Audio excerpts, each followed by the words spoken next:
Welcome to That's Greek to Me. Our word for today is anastasis.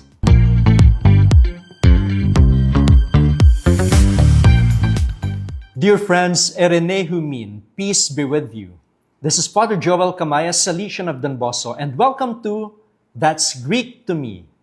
Our word for today is anastasis. Anastasis in English means resurrection. This is the very heart of our Christian faith. Christ rose from the dead, and we too will rise with him. In John chapter 11, verse 25, Jesus tells Martha, Ego eimi he anastasis kai he zoe.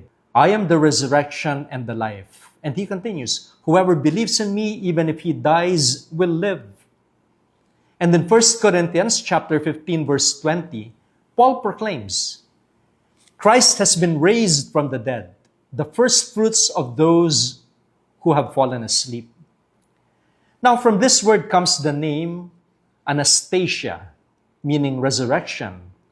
But more than a name, anastasis is a call to live as people of Easter hope. For us Christians, this word has a deep meaning in our faith. It's not about the future, something that will happen at the end of time. It begins here and now. The resurrection is already at work in every act of forgiveness, in every choice for life over death, in every stand for truth and justice. The challenge is this: how do we live this word today in our discipleship? Do we let Christ's rising shape the way we live, the way we speak, the way we act?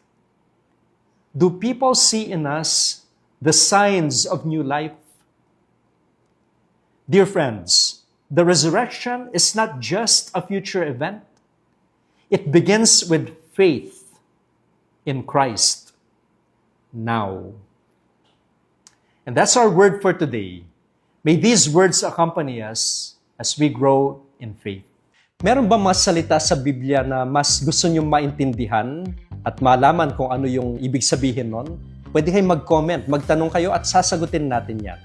And of course, I invite you to like, to share, and to subscribe.